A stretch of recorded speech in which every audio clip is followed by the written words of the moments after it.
The music was loud, maybe a little too loud, the kind that vibrated in your chest, and made conversation a little difficult without leaning in close. The air was thick with the scent of expensive perfume, warm bodies, and the faint aroma of catered hors d'oeuvres. We were at the annual holiday party for Mark's investment firm, a swanky affair held in a rented ballroom downtown. Mark was a rising star at the firm, and these parties were important for networking, for showing face, for cementing his position. I was there as the supportive wife dressed in a dress. I felt both elegant and slightly uncomfortable in trying to make polite conversation with people whose names and roles I only vaguely remembered from previous years. Mark seemed on edge all evening, more than usual. He was usually charming, easygoing at these events, but tonight his smile didn't quite reach his eyes. He kept checking his phone. His jaw was clenched, and he snapped at the server when his drink order was slightly wrong. I tried to ask him if everything was okay earlier as we were getting ready, but he just brushed it off. Fine Emily, just stressed. We'd been married for 7 years. 7 years of building a life together, brick by brick. We'd had our ups and downs like any couple. Financial stresses early on, navigating career changes, figuring out how to merge 2 lives into one. But through it all, I thought we had a solid foundation. Love, trust, respect, partnership. Mark was my best friend, the person I leaned on, the person who was supposed to lean on me too. He was ambitious, driven, sometimes a little short-tempered when things didn't go his way. But he had a good heart.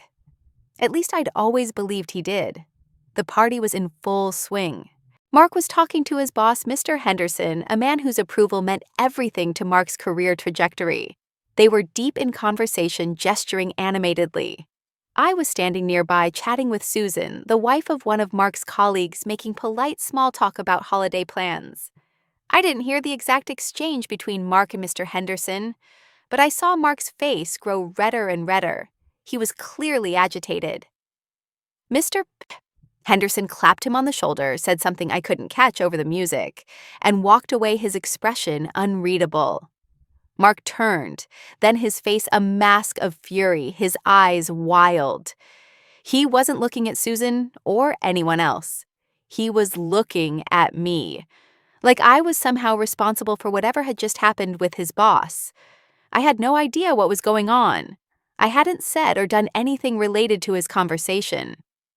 I just looked at him, my brow furrowed with concern. "Mark, are you okay?" I asked, stepping slightly towards him. And that's when it happened.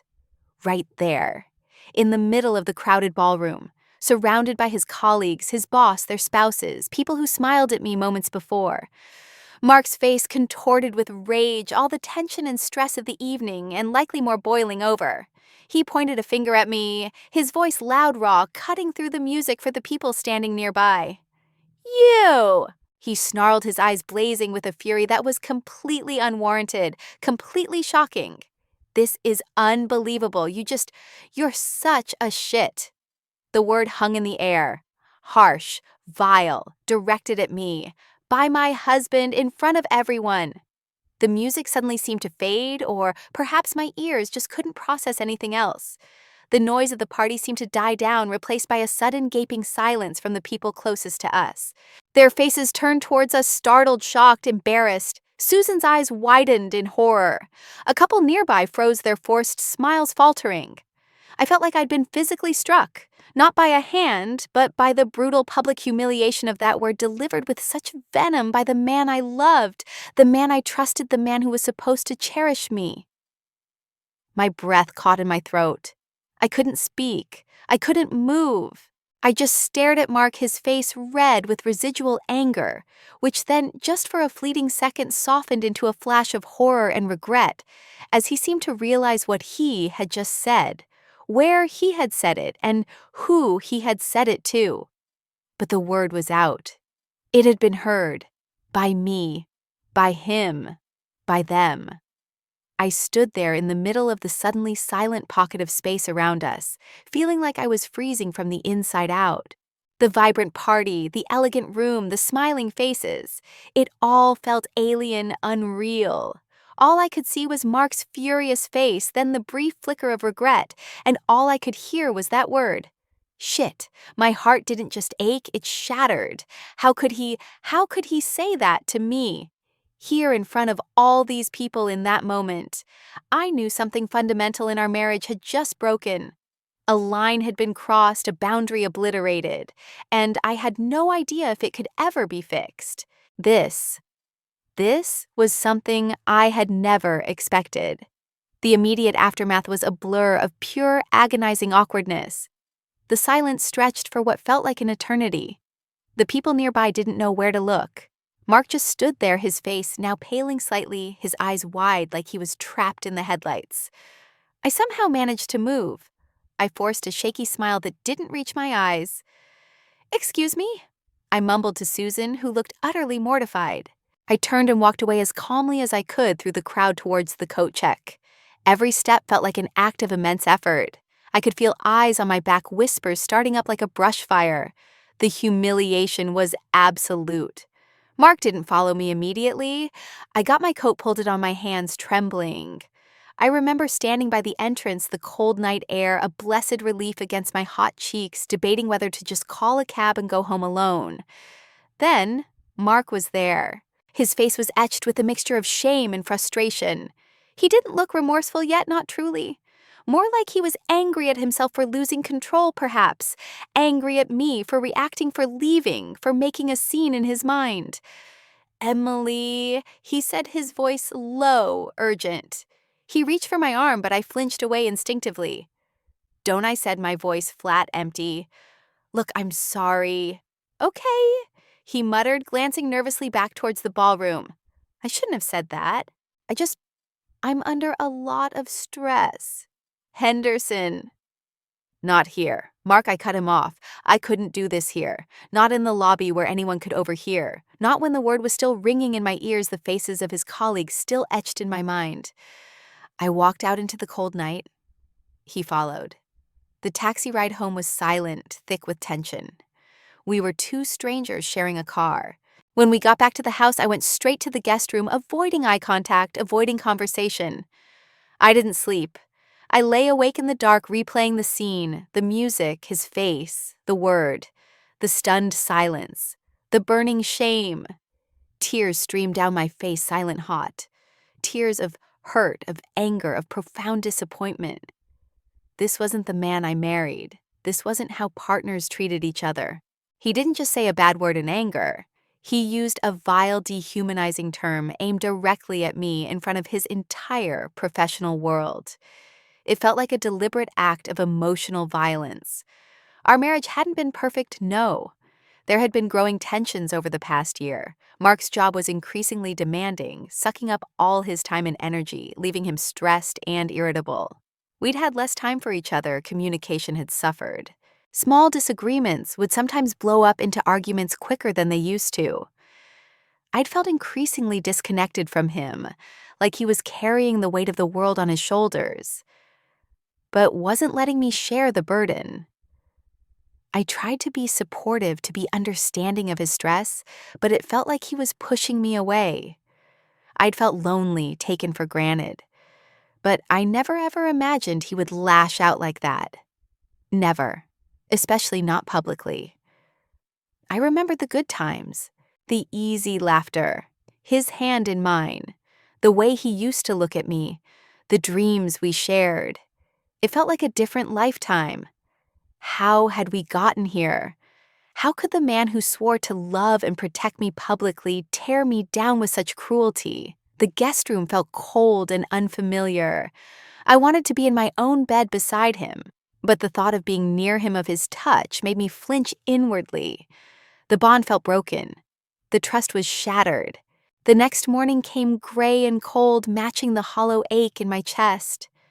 I didn't want to get out of bed. I wanted to disappear. The weight of the previous night was crushing.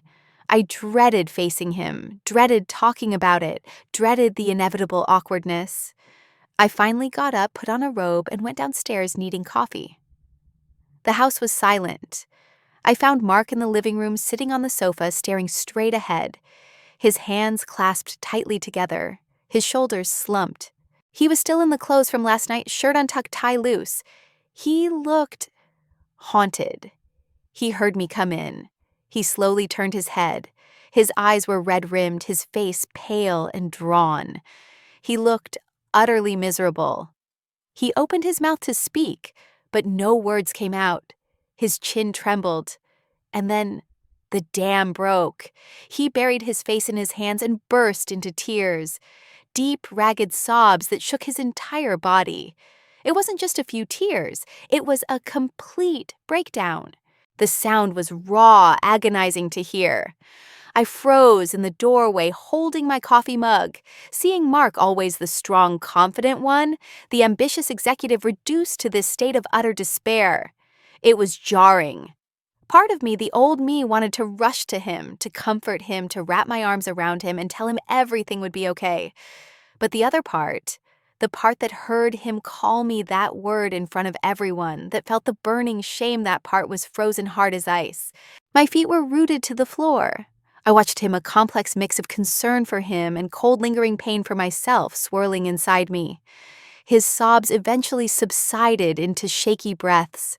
He slowly lowered his hands, his face wet with tears, his eyes filled with a pain I hadn't seen before, a pain that seemed to go beyond just regret for his outburst. "Emily?" He choked out, his voice thick with emotion. "Oh God, Emily, I am so sorry." He wasn't just sorry for saying the word. His apology felt different this time, more profound, more desperate. "It wasn't about you," he whispered, looking at me with eyes full of anguish. "Last night, it wasn't about you, Emily. Not really. I messed everything up." And then he started to explain, haltingly, at first, then the words tumbling out a torrent of fear and confession. The pressure he was under wasn't just general work stress. It was immense, life-altering pressure. His firm was on the verge of a massive merger, a deal that could make or break the company, and more specifically, his career. He had been put in charge of a critical part of the deal, a part that involved complex negotiations and millions of dollars. He had made a mistake, a significant error in judgment, or perhaps he was blindsided by the other party.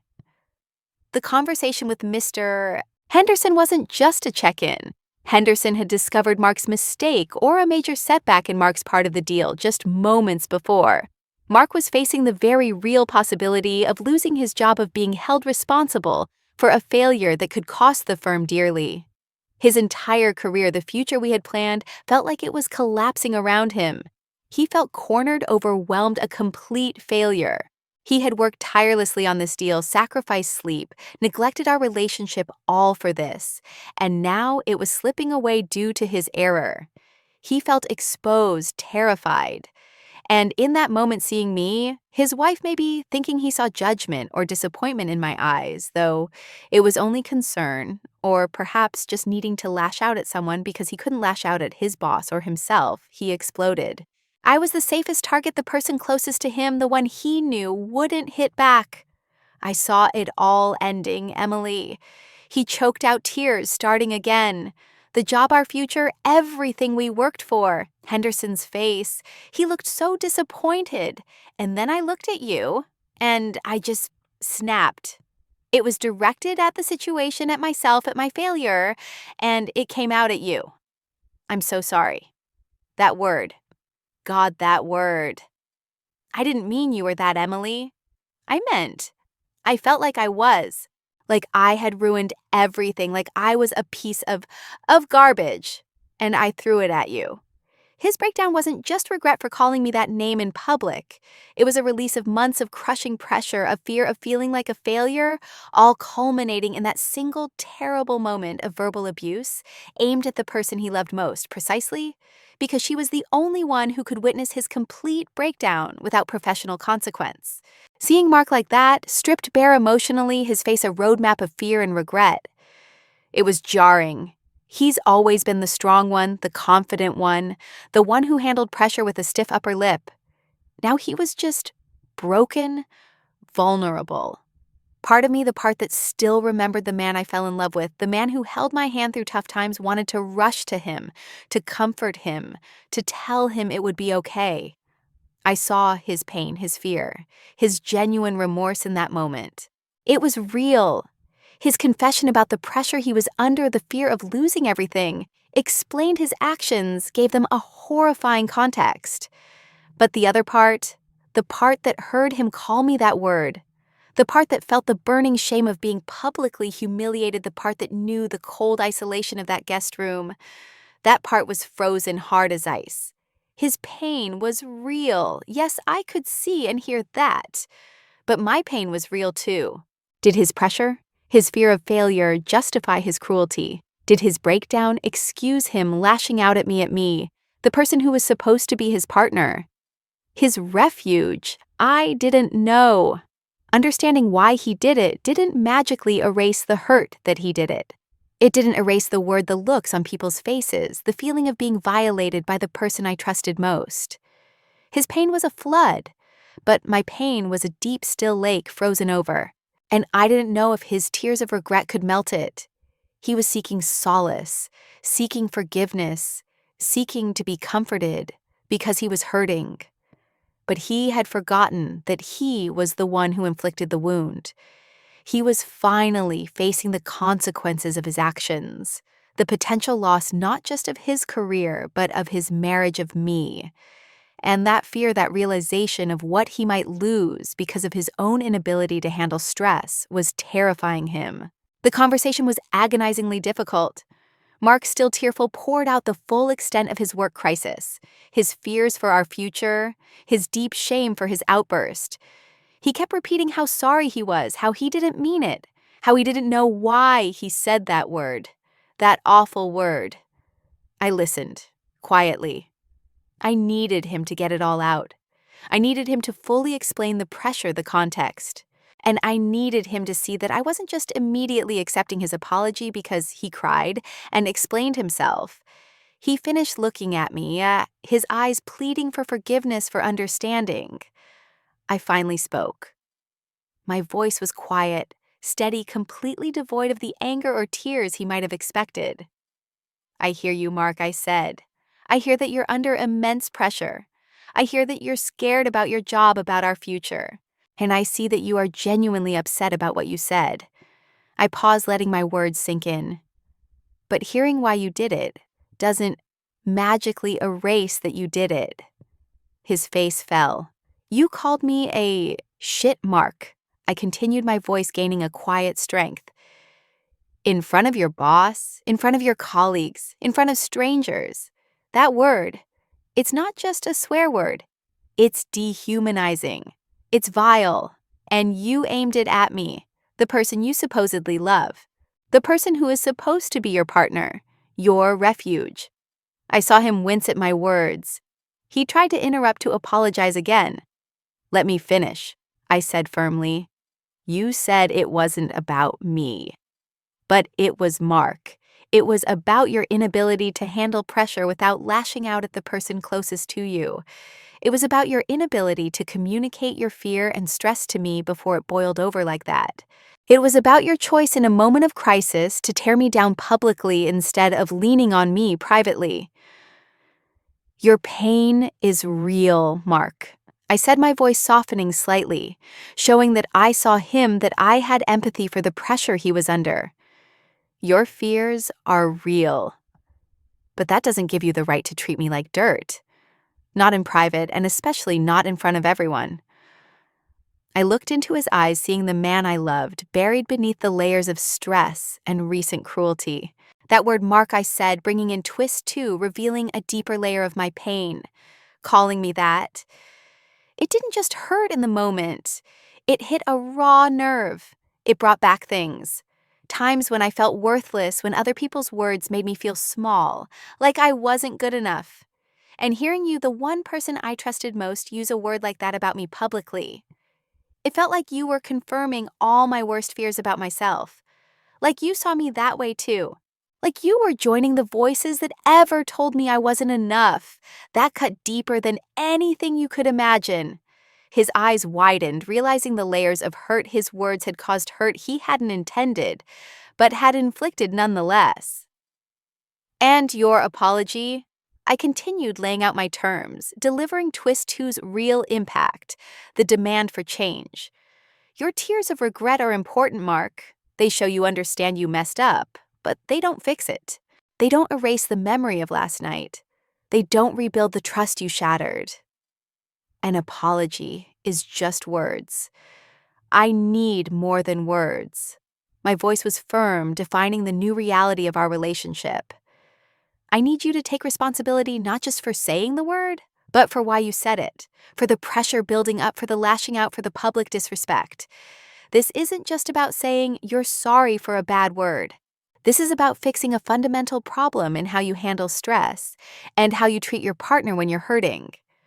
I articulated what needed to happen, the boundary I was setting. I need you to get help, Mark. Professional help.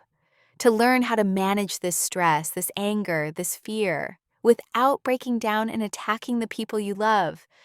I need you to talk to me, really, talk to me about what you're going through before it reaches a breaking point.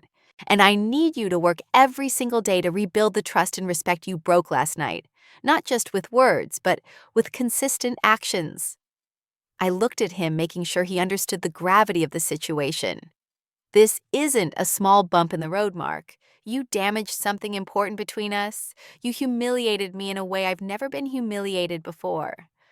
I love you, or at least I love the man I thought you were, the man I see glimpses of in your regret. But love isn't enough right now. Not without respect, not without trust, not without you taking serious steps to ensure this never happens again. My response wasn't automatic forgiveness or a quick, "It's okay, honey, I understand the pressure." It was a demand for fundamental change, a clear articulation of the damage done, and a shift in the dynamic. I was no longer the publicly shamed wife. I was the partner defining the terms for moving forward, if moving forward was even possible. The raw emotional conversation continued. Mark stripped bare emotionally by the revelation of his career crisis, and now facing the full depth of Emily's pain and the gravity of her demands, saw the complete picture of the damage he had caused. He saw the potential loss not just of his career, but of his marriage, of me. His tears of regret turned into tears of genuine remorse, maybe even despair, at the thought of losing everything. He wasn't just scared of the consequences of his work failure. He was terrified of the consequences of his actions on his relationship, the most important thing in his life. He stopped making excuses entirely. He owned it. He accepted full responsibility for his behavior and its devastating impact. I didn't know, he choked out, referring to the depth of my pain and the specific triggers his words had hit. God, Emily, I am so sorry. Not just for the word, not just for the party, for everything. For putting you through this. For being so caught up in my own fear that I hurt you, the one person I should have protected. He wasn't just saying he was sorry. He was demonstrating a deeper level of understanding. He acknowledged the need for specific steps. You're right, he said, his voice trembling. You're right, I need help. I don't know how to handle this pressure, this anger. I need to learn. For you, for us, if there's still an us. He wasn't demanding forgiveness. He was humbly asking for a chance to earn it. The power dynamic had shifted completely. I, the one who was publicly shamed and deeply hurt, was now the one holding the line, defining the future of the relationship based on respect, accountability, and his willingness to change fundamentally. Mark, the one who had lashed out with cruelty, was now vulnerable, remorseful, and seeking redemption, his arrogance or stress-fueled toxicity replaced by a raw, desperate humility. The flip. In that moment, the power was entirely mine. I held the power of forgiveness, or the power to walk away. He had laid bare his weakness, his failures, his remorse, and his commitment to change. He had shown me the man beneath the executive, the man buried under the stress.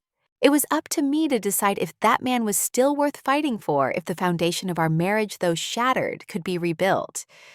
I didn't give him an immediate answer. The climax wasn't a perfect Hollywood ending where everything was instantly forgiven and fixed. The climax was my internal decision process, a silent moment, where I weighed the pain against the love, the betrayal against the remorse, the damage against the potential for healing. It was the recognition that the road ahead would be incredibly difficult, filled with lingering pain, and the hard work of rebuilding trust, but that the possibility, however fragile, now existed, because he had finally cracked open and faced the truth. Not just about his work, but about himself and the damage he had done to us. I didn't say, "I forgive you." Not yet. Maybe not for a long time. But I didn't say, "It's over," either.